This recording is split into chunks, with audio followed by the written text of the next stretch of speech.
खतरा पाए में सुना रानी हो। रेड जोन में बातो हर जवानी हो, खतरा पाए में सुना रानी हो।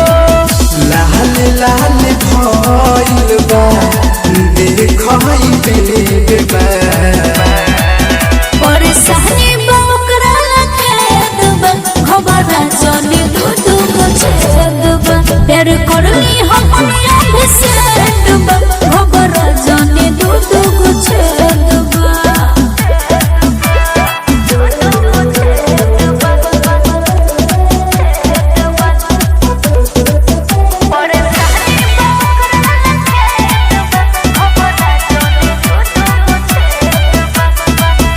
हो जाई दिक्कत राखतानी कंकारल हो।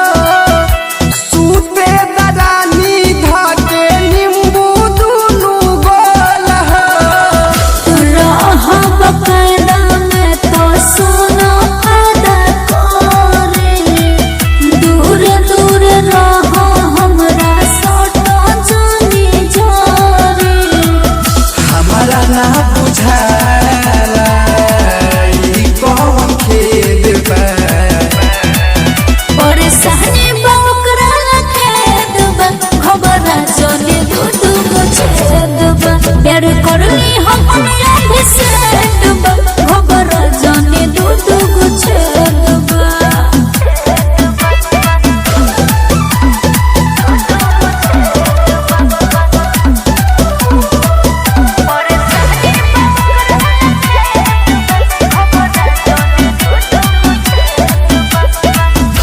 यहाँ तो मुकेश बा हमन खूबे डरात हो। जीत जात कराबू तो ठीक से पति न रात हो।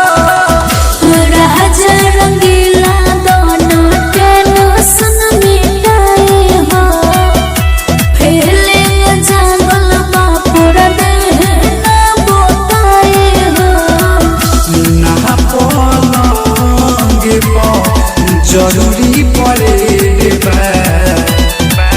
परेशानी बकरा खेद बा खबर चली दूध को छेद बा प्यार करली हम अभिषेक बा खबर चली दूध को छेद बा।